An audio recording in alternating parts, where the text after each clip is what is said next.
All right, what's up, everybody? Welcome to another video for the Dead Draw Gaming channel. I am Etchy. Joining me is the one and only Jake Gearhart. I have dragged him out of quote-unquote retirement to talk about his new favorite game, Pokemon TCG Pocket. Yep, we're making a Pocket video. Jake has a lot of thoughts on it. We're going to end up doing a little discussion, talk a little bit about the decks we're about to play for this video. We're just going to do a couple games and kind of talk through our thoughts while we play those games. But quick intro, TCG Pocket, brand new game. The app is just way better than TCG Live, in some ways at least. Maybe not every way, which we'll talk about in a little bit. But yeah, I guess just first place to start, really briefly, just general impressions on TCG Pocket, Jake. Yeah, I think the game is really great. It's like all the rules are designed to make the game work better for short time limits, which is like what you need in the main game. You can't play. You can't just sit down for 10 minutes and play a game, but you can with Pocket. And so the whole gameplay is designed around that to make that as fun and skillful as possible. And also inviting to new players. Obviously, the effects are pretty simple on cards right now, but the main game rules are just as complicated as the normal game. They're not anything majorly different. Right. People talk about the game as if they are like completely separate things, but the gameplay is like it's almost the same. It's um, yeah, just like where you get your energy from is different. How Mm-hmm. long the games last are different because the points are different. But yeah, that's it. I don't think it's as big of a difference as most people make it out to be. Yeah, in terms of just like actions you do on your turn, it's identical, right? Except the energy zone, I guess, but it's basically the same. You brought up uh, kind of new players, and I think that's really been the biggest benefit of this is just this game taking off. I think is going to eventually or slowly have a good impact on the regular TCG as well. I saw when LAIC was happening, a lot of my friends who don't really play the TCG and have been kind of intimidated by it, but obviously played Pocket because they're into Pokemon. They watch LAIC and they're like, oh, I actually can keep up kind of with what's going on. Like they have to explain some of the effects and stuff, and some of the effects are complicated, but the general flow of gameplay is the same, which I think is a good way to kind of close the gap and hopefully help the game grow to viewership levels maybe closer to VGC. So yeah, I guess we're gonna get into some games and we'll talk some more as we go into those games. But I will be playing. I have Pikachu and Gardevoir. Which one would you like to go against first, Jake? I'll go against whatever you want. Doesn't matter to All right, I'm me. ready on Pikachu, so we'll do Pikachu. And then what are you gonna be playing today?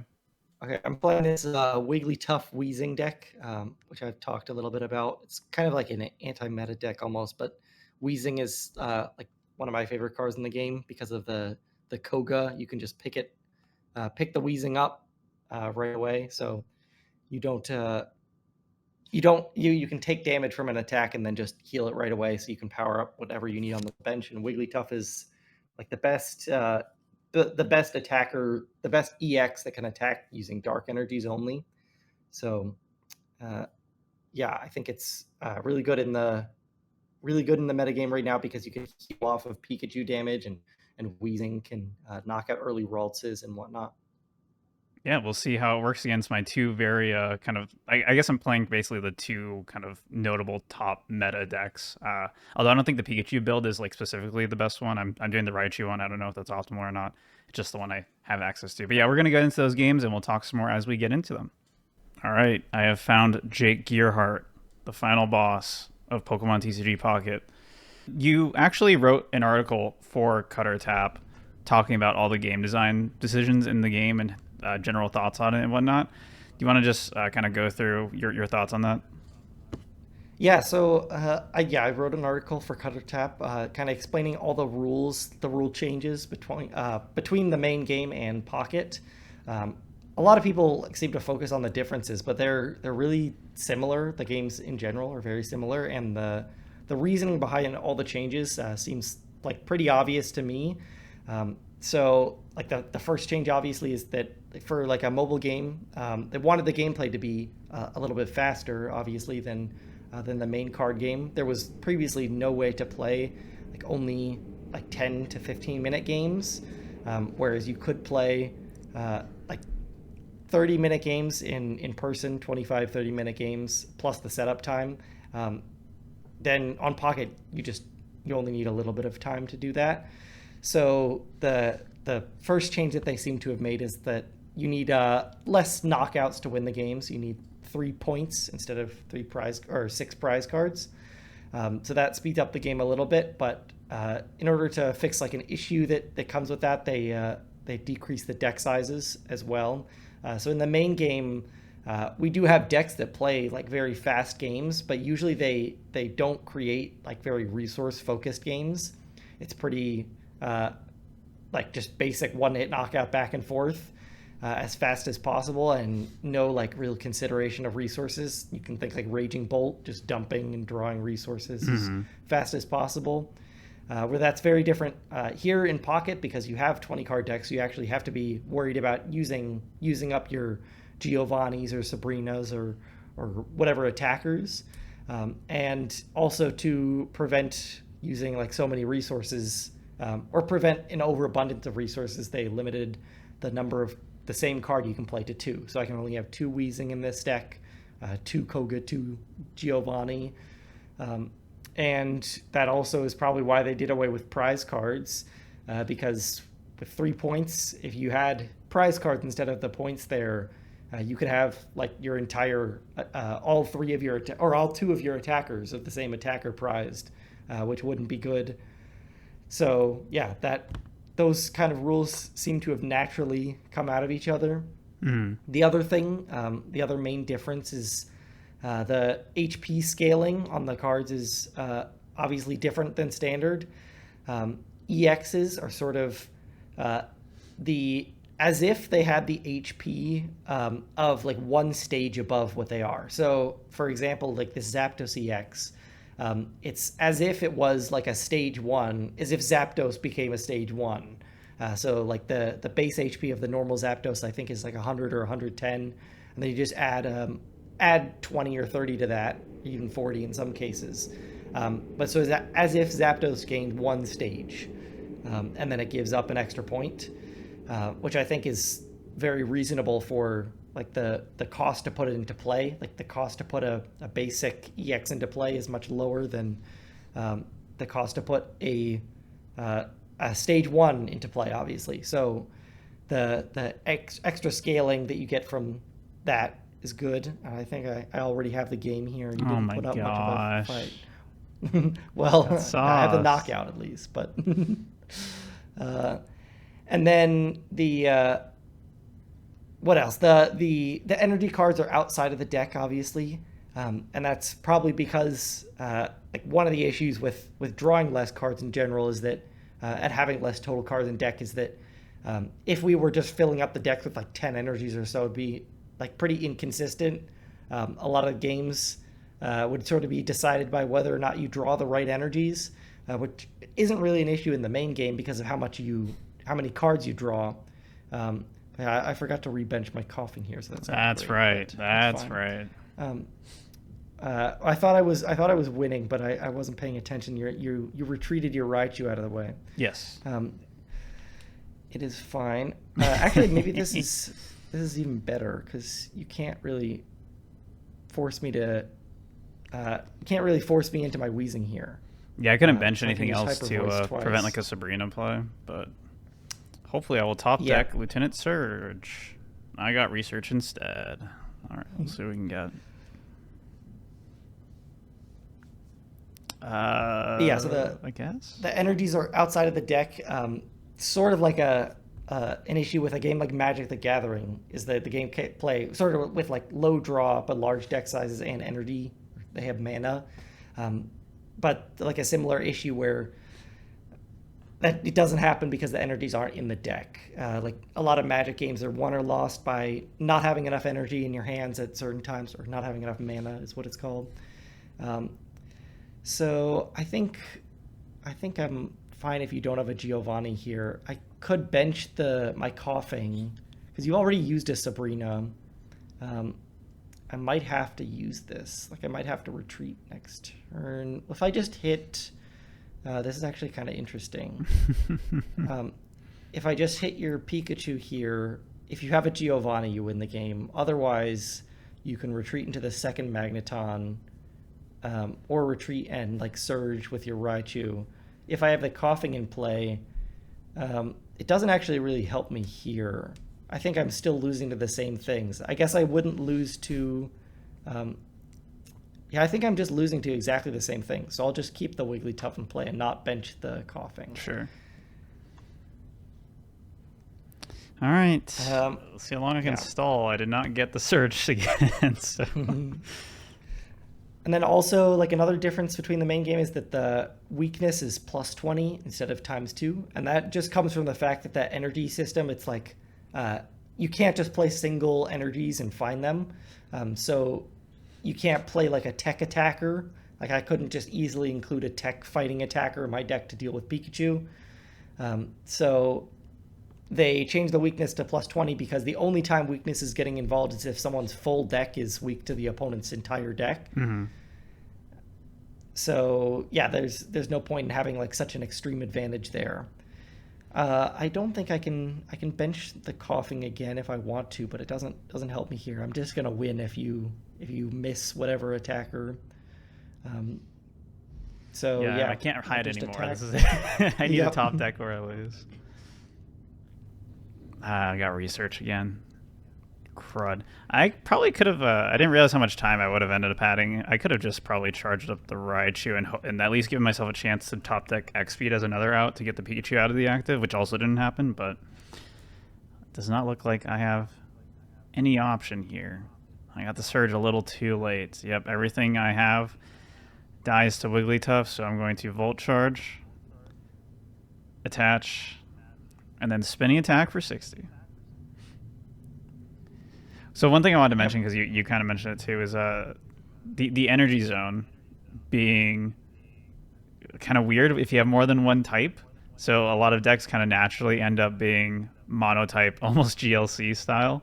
How do you feel about kind of how the energy zone has been implemented? I think it's perfectly fine. It might be a bit like too overpowered if you could just attach whatever energy you wanted. Sure. And there's no like easy way to like have an option to choose different energies but not make it overpowered. So I think random is fine. It's fine that the decks are sort of monotype because like in the future when more sets are added, it's easier for them to balance like decks combining with each other rather than like in the standard format, you can play like whatever types you want in a deck. And so it has to be, they need the standard format rotation and power creep to sort of prevent sort of overpowered decks with all these different types in them. Mm-hmm. So I think it's fine that isn't the case in Pocket. Maybe in the future they could add energy cards that you could put in your deck so you could combine types more easily that way. I wonder if they'll do that, like physical special energy cards that could replace the energy zone cards. That could be Neo Upper Energy. Yeah, something like that. But yeah, another thing, and we saw it last game, that Pocket is lacking that Standard has, which I think is a great thing, is the lack of universal gust effects. So like Boss's Orders type of cards. The only thing we have is like Sabrina. And I think that's like a huge positive for the game because we saw like last game you didn't really have much going on, but you could retreat around your Pokemon to survive for longer. And I had to think a little bit more ahead because you could retreat behind attackers. Like you could retreat out this Ralts right now, I would never be able to get it up again if you bench enough other Pokemon.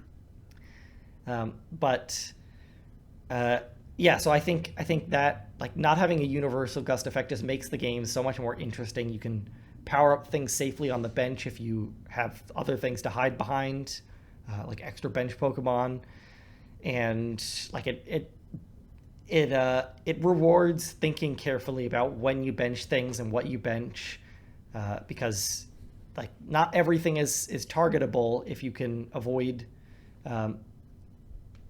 putting too many Pokemon in play, or avoid putting have enough Pokemon on the bench that your opponent can Sabrina and you can have something to send up. Yeah. And we've seen people including things like the fossils in their deck, in some of the stage 2 decks as like a wall that you can't find, because you can't start an opening hand without a basic Pokemon in this game.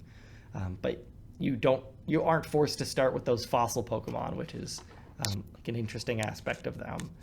So you got the Gardevoir out here, which is as soon as possible, which is I did start great with because Ralts Curlia Gardevoir in my opening hand. This did happen. And I have not found a Wigglytuff here, or a Jigglypuff, which isn't great.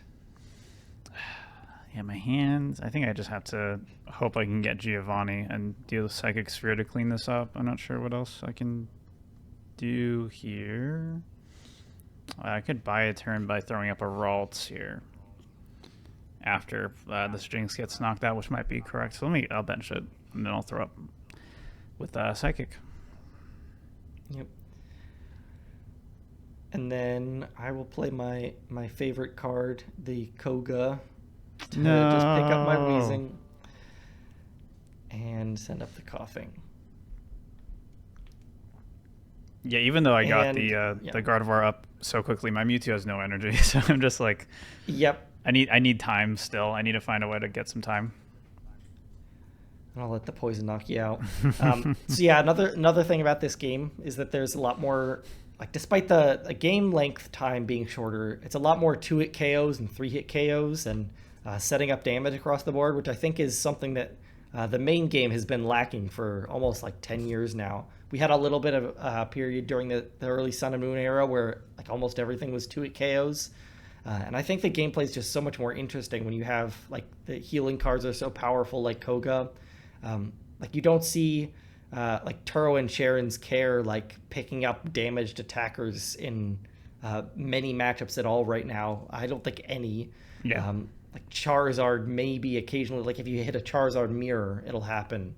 But that just isn't something that is very common, and I think that's like a problem really, because of how important I think it is that happens. Do I need the Giovanni here? And I don't, because I'm hitting that plus 20 weakness with the poison. Yep. So yeah, I think the 2-hit KOs, like every turn is shorter because you're playing less cards, but the back and forth it's more interesting. It's like multiple turns are combined into one. So in standard, you'd usually do many more actions and then one giant 1-hit KO, whereas in Pocket you're playing one, maybe 2 cards, but you're 2-hit KOing. So by the time that you would be able to knock out something like a Pokemon EX, you're going to be playing the same number of cards, or like relative to your deck size, because obviously there's less cards in these decks. So I think I'm on pace to win this game here. I can just attach to my Jigglypuff. I think I can evolve this Wigglytuff EX. I can play this Koga, and I can't play the Koga because I just attached the energy. But yeah, this Mewtwo's in a very dangerous spot, and that's what I really like about the combination of Weezing plus Wigglytuff. The Weezing sets up damage that the Wigglytuff can take advantage of really easily. Like this Mewtwo will be perfectly in range of my Sleeping Song from the Wigglytuff on the next turn. Yes, I'm not sure how to respond here. I don't know if there's anything I can really do. I think you have to retreat and attack to knock out my Weezing with the backup Mewtwo. Sure. And then you can hope that my Wigglytuff... yeah, at least I'm taking a knockout with it, so it's not that bad. Yeah. Yeah, so I'll just do that. Actually, maybe I shouldn't have evolved this Wigglytuff, because now I could lose to... I think it might come down to the Sleep Flip then. If I didn't evolve... then I could at least like hyper voice with my okay. I think that was a bad red card. You might save me here. If I draw Sabrina, I win. Okay, I draw my Sabrina, I win. Okay, I don't just win, but yeah, people have been talking a lot about red cards. Yeah, I put it in the deck specifically so you could talk about it because I've seen your Twitter post. Yeah, so red cards. It's like a good card in some spots, but it's very easy to figure out what your opponent has in their hand in this game, depending on what they don't play.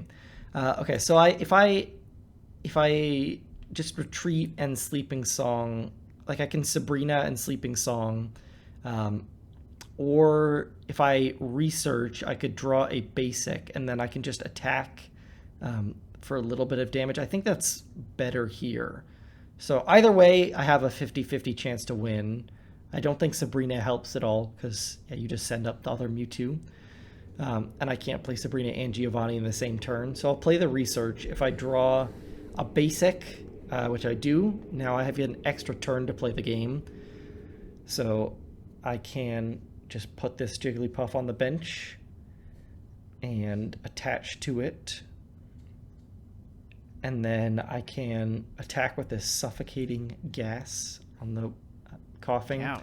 Actually, what I could have done, maybe I should have retreated into the Jigglypuff. That way, if I top deck Weezing, I don't have a Koga, so I don't think that actually changes anything.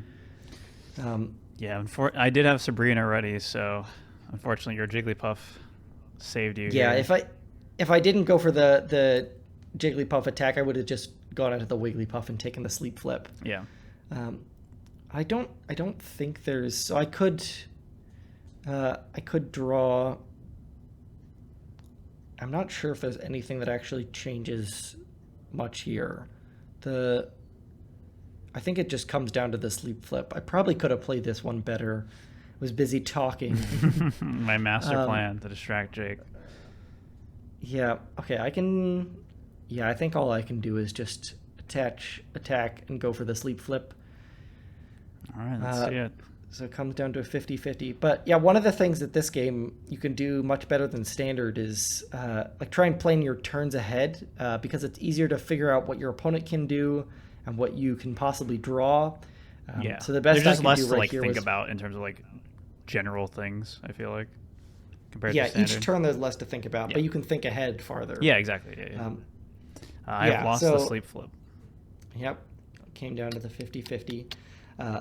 So yeah, I think it's always a good thing to sort of think about games like rather than investing into whether or not you're winning a game there, just to think about like the best you could do was make it a 50-50 and either be happy that you made it a 50-50 if you thought it was going to be worse, or be unhappy about that and try and figure try and play better in the future. If I probably could have done some things better there with my Weezings and Kogas to make it better than a 50-50. But yeah, just not invest your enjoyment of the game into whether or not you win or not, or your satisfaction. I'll give the little thanks there. Yeah, I made sure to give the thanks as well. I'll queue up one more with the Pikachu and see if this is how this turns out. I got to get one here, I think. Very important. But yeah, so when we were talking about doing this video a while ago, we actually had to push it, and we were just going to do proxied physical, like print out all the cards and then play the game physically, because while I was able to build the Mewtwo deck totally free to play within like 5 days, you basically did not have any meta deck until like a couple days ago, right? Yeah, it took a while for me to get like my second Wigglytuff. I think the issue is really that trading is going to be like super important in this game, because I had a bunch of random 1 of EXs, and they were playable ones like Pikachu and Zapdos and Mewtwo, and but I just did not have 2 of any of them, and you really need 2 for a meta deck. So I think that once trading becomes a thing, depending on how they implement it, this will be like a much less of an issue. But yeah, it did take a while for me to get a meta deck. I got these like alternate art Weezings before I even got the hollow ones. So they took up my my spots. I like the minimum rarity better than the max rarity, so I would be playing the minimum rarity Weezings if I could, but you just have them, so I just have these max ones. Yeah, and that's kind of a problem with TCG Live as well, but nobody really thinks about it because they do just kind of give you free decks all the time, and the free decks they actually give you free decks, which I guess Pocket doesn't even do, right? Like it does the theme or rental decks, but they are like you have to unlock them for a lot of them, and they're also just like not good. Yeah, which is kind of an issue. I had early on sort of the Blaine's Rapidash deck. It's like an okay deck, so you can play with that. You can build that pretty easily because it's only like uncommon cards. And they I don't know if they're doing it intentionally or not, but they've had 2 events now, the Lapras event and the Fire Wonder Pick event, that both can be used to help make some sort of competitive deck. So the Lapras, you could do some funny Misty stuff, at least have something that's playable. The Fire Wonder Pick event going on right now, you can make that Blaine deck no problem. So they might be actively like trying to improve that with these events. Yeah, yeah, for sure. I think here I can just keep powering up my Jigglypuff on the bench. And then go into the Weezings next. Yeah, I can't evolve that one. Yeah, they've been doing a good job with the free events and things. Gives a good incentive to play. I think if they keep the sets coming out frequently enough, it'll keep like enjoyment in this game. And I think I'm really excited to see where the game goes in the future, because there's a lot of cards like Weezing that are very good, like general use cards that can go into pretty much any deck. So cards like that will get a lot stronger. Cards like Pikachu and Mewtwo, which are strong right now, might get weaker because they're less versatile. They can't be included in as many decks. Mm-hmm. So I think I just go into Weezing here and then attack with that. The problem is, I could get one shot, but it's pretty unlikely. I could like Sabrina here and force you into... I don't think that really helps, actually. So I'll just, Gas Leak and then do my 30 damage to your Zapdos, so that next turn the Zapdos is under threat of being knocked out. Sure. By my Wigglytuff EX. Or Giovanni plus the normal Wigglytuff plus the poison damage. So, I do have Raichu. I can either Thundering Hurricane here or just spend it all on a Raichu play and potentially double Raichu, but I don't have the other Lieutenant Surge. I only have the one Lieutenant Surge, so it's probably best to not go for it yet. You can do the math. So you have 5 cards in deck. Mm-hmm. How many surges? You must have 2, right, in deck? Yeah. And you have a 25% chance of one-shotting my Weezing. But if you top deck the surge, assuming you have an X speed in hand, right? Nope. Oh, you don't. Okay. So then, would you have enough energy? You'd have 2. I guess you would for back-to-back Raichu. Yeah. Yeah. Because you have the extra. Okay. Yeah. Yeah. So 5 cards in deck. You don't have the second. You said you have 1 surge, but not the second surge, right? Correct. So you have a 25% chance of one-shotting me. If you miss the surge though, and if I KO your Zapdos, then I think you lose, because I can just attack twice. Yeah, see, these games get pretty complicated because you can think about like in the future. So yeah, you have less than. I thought. Moves all the energy. I thought the way timelines work in this game is like TCG Live, where I do an action and then it gives me a little bit more time. I guess that is not the case. It's just I do think just Raichu in there is correct. I forgot that I already thinned out the deck super hard because I double researched already. So I'd gone through most of my deck, but yeah, I wanted to get the Magneton off and then Thunderbolt, but not enough time. I should have just Thunderbolted immediately to do something there, but it is okay. Yeah, I forgot Surge moves all the energy as well, so you wouldn't have been able to back-to-back Raichu. No, because you Magneton after, and then the next turn you Magneton again. Oh, after Raichu, yeah, okay. Yeah, I thought you had used Magneton already, but yeah. All right, then, I just have to do... I guess I just tried up Zapdos, and I'm going to rely on that then for the future here. I could just retreat, I guess. Then do... No, I need like an X... If you retreat... I think you win too slow. Yeah. Yeah, because like the hands don't reset as often and the resources are much more stretched. It's a lot easier to figure out what your opponent has in hand. And despite what people on Twitter may claim, it's pretty easy, depending on what they do or not do. And you can factor in like what you're possibly going to draw.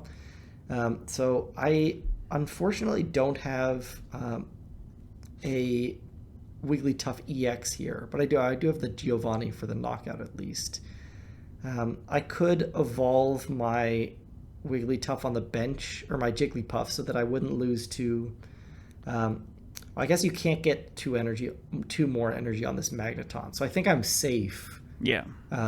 From you're fine for being now. knocked out. I guess I should have. Yeah. Oh, I mean, yeah, you could have evolved it though. There's no way to know. Yeah, maybe I should have just attached Pikachu so I could just double swing. I'm not sure. So yeah, now I'm just gonna promote. It has to be Magneton here. Like you can KO it, but at that point I don't care. You're going to go through a 2-prizer. I think. Oh, this is so weird. If I go into Pikachu, I'm gonna go Magneton. Okay, so there's a path here. We're okay. I'm just gonna do this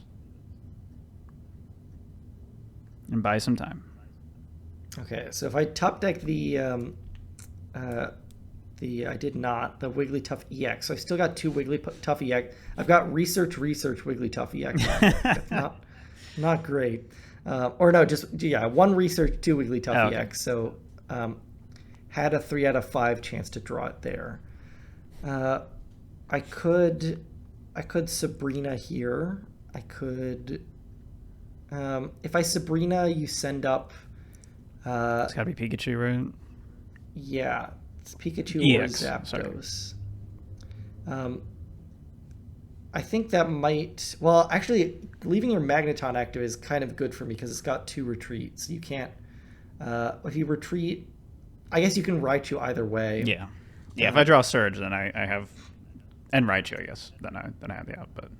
Yeah, I don't have an option for sleep. There's a Jigglypuff promo that'll come out eventually, which has just put your opponent's active to sleep for 1 energy. Ooh.